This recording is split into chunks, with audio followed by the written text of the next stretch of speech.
प्यारे विद्यार्थियों, नमो नमः। आज के कालांश में हम संधि प्रकरण के अंतर्गत वृद्धि संधि को पढ़ेंगे, जिसका सूत्र है वृद्धिरादेच, वृद्धिरेचि।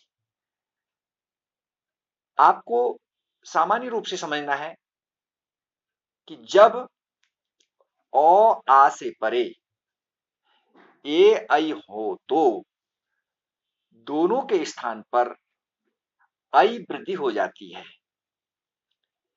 ये इसका एक नियम परिभाषा है, जैसे मैं आपके सामने लिख के दिखाया हूं।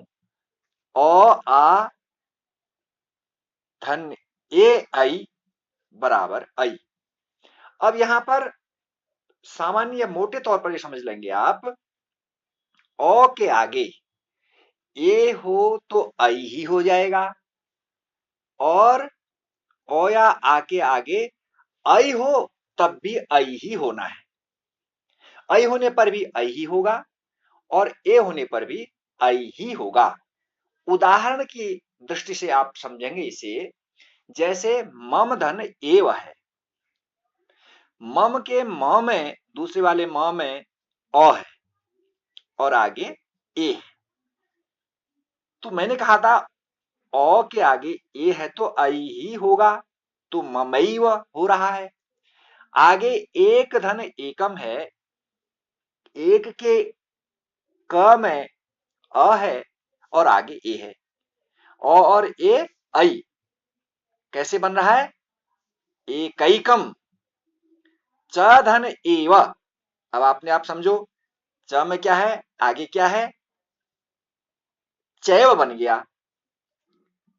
यानी च में अ, आगे ए, ऐ च एव चैव। तव धन ऐश्वर्यम। अब यहां पर ऐ आ गया है। तव के व में अ है, आगे ऐ है, तो तव ऐश्वर्यम तवैश्वर्यम बनना ऐ ही है। महाधन ऐरावत, ऐरावत ऐ है ना, ह में आ, आगे ऐ। ऊपर के उदाहरणों से थोड़ा सा भिन्न है, लेकिन बनना वही है जो ऊपर बने हैं, ऐ। महाधन ऐरावत, महे रावत, महे रावत। तो अन्य उदाहरण भी हैं, जैसे कृष्णैकत्वम, तथैव, सदैव, अथैव, तवैव। ये आपके बुद्धि के मंथन के लिए मैंने इनका विच्छेद करके नहीं बता रहा हूं, आप खुद सोचेंगे सब में ऐ हो रहा है, कैसे हो रहा है, विचार कीजिए आप। अब दूसरी बात,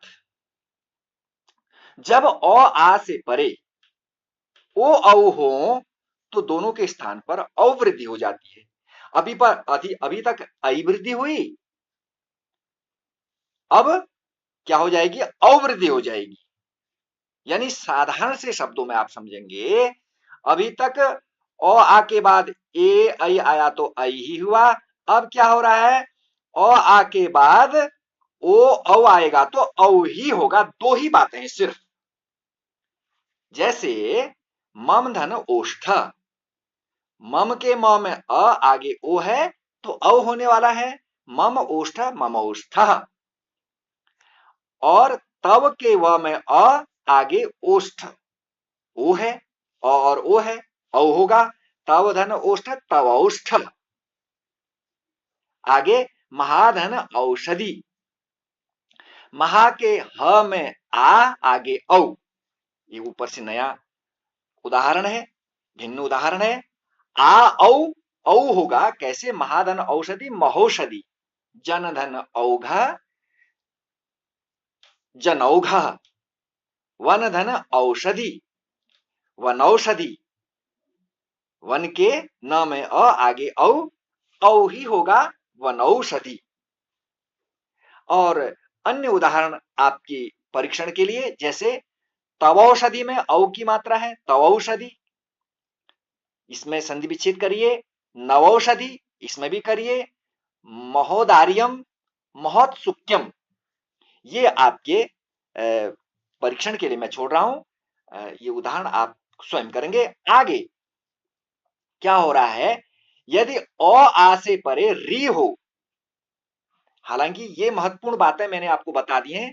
अब इसके उदाहरण कम होते हैं, परीक्षा भी कम की जाती है, लेकिन हमें आना चाहिए, हमारी संज्ञान में होना चाहिए कि यदि अ आ से परे री अगर आ जाता है तब क्या होगा, तब जो है आर वृद्धि हो जाएगी। अभी तक क्या हुआ, क में क्या हुआ, अ आ से परे ए हुआ तो आई हो गया, फिर हुआ कि भाई अ आ के बाद ओ हुआ या औ हुआ तो क्या होगा, औ ही होगा।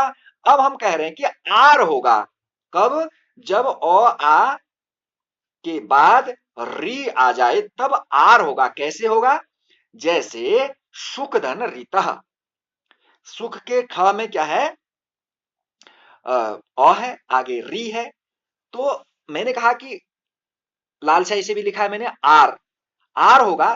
कैसे आर होगा, सुख रित, सुखार्त, आर की ध्वनि आ रही है ना, सुखार्त, दुग्धन रितः, दुखार्त, आर की ध्वनि आ रही होगी।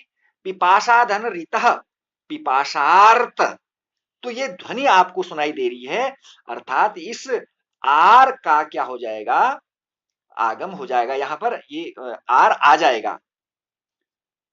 तो इस प्रकार से आर आदेश हो रहा है, और ये संधि यहां पर मुख्य रूप से जो ए आई के स्थान पर क्या हुआ, आई, और ओ औ के स्थान पर औ, तीसरी बात री के स्थान पर आर हुआ। ये तीन बातें हमने सुनी समझी, और आशा है आपको इसका पूरा पूरा लाभ मिलेगा। अगली संधि के लिए हम आपसे अगले कालांश में मिलते हैं, तब तक के लिए धन्यवाद। नमो नमः।